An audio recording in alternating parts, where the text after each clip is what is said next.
Church of the Holy Sepulchre. Pumapasok dito nila bago siya ilibingan ni Jesus Christ. Or kung hello mga paradesisyon, ito nga nakikita nyo ay Church of the Holy Sepulchre. Dati nga ng panahon ni Jesus Christ ay ito ay isang bundok kung saan siya ay pinako. Ngayon ginawa ng simbahan. Kaya yun ang tawag niya Church of the Holy Sepulchre. Kung nakikita nyo itong biyak ay tinamaan daw yan noon ng kidlat.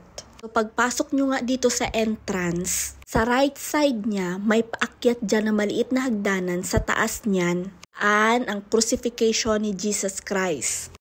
Pag medyo tanghali na nga, madami na talaga ang taong umaakyat dito. Sa yung mga tour ng galing ibang bansa, ganitong oras sila pumapasok dito. Tumaan na priest, oras ito ng pag-aayuno nila or pagbibindisyon sa lahat ng mga santos. Kung nakikita nyo itong batong ito, dito hiniga si Jesus Christ nung ibinaba siya galing sa krus. Dito siya hinimlay at binalot sa puting tela bago siya ilibing. Una ko talagang pumunta dito, pumasok dito. Diyos ko, tumatayo talaga lahat ng balahibo ko. Talaga yan yung bato talaga. Totoong bato talaga yan na dyan siya hinimlay. Hindi talaga lahat mabibigyan ng pagkakataon na mahawakan ito, makita.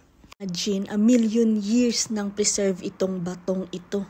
Tapos nga namin doon sa bato ay dito naman sa left side niya, dito naman magtitirik ng kandila or magwi-wish. Ang lahat ng mga taong pumapasok dito, syempre mga Kristiyano, Roman Catholic, any religious na naniniwala sila sa Diyos, welcome dito. Walang pinipili. Maganda nga ng timing kasi nagpapausok sila ngayon. Timing na nagbi-blessing talaga sila. Hira lang talaga na matatimingan mong may pari talaga na saktong nagbi-blessing.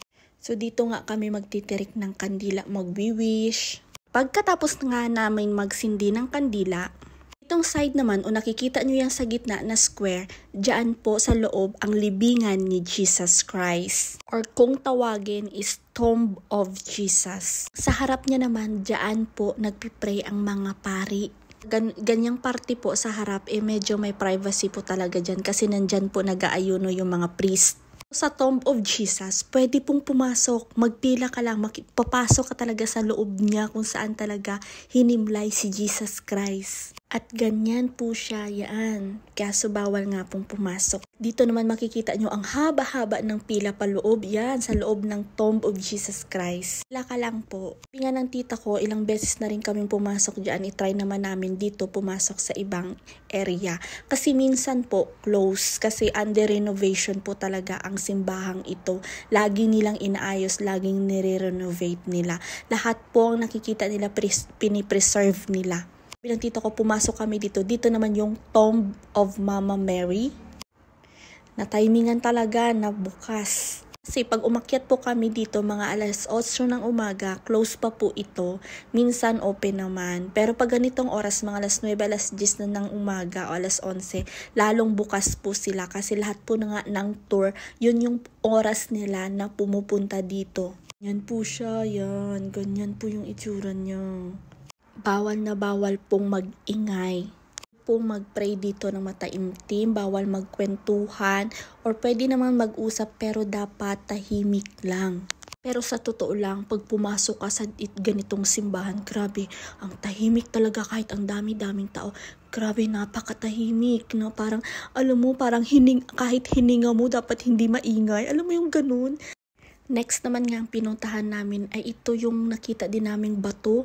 Dito siya inupo, tapos parang pinasok yung paan niya ni Jesus Christ. Ayun o, nakikita nyo yan yung butas.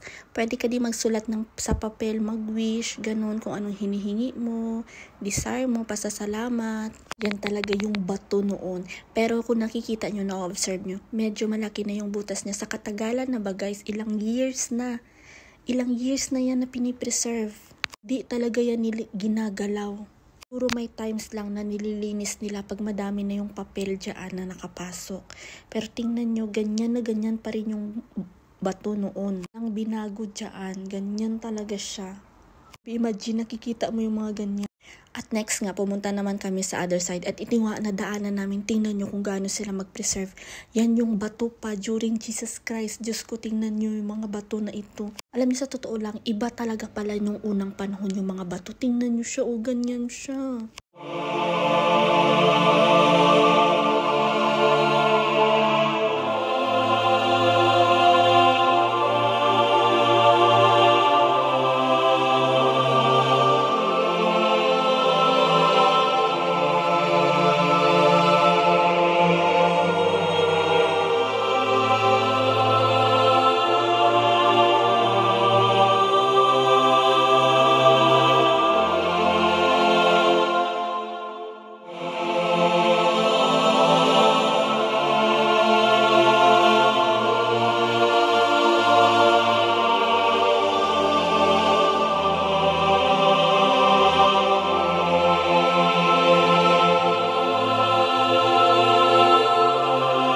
Thank you, Team Paradesisyon. Salamat sa panonood. God bless you. Bye!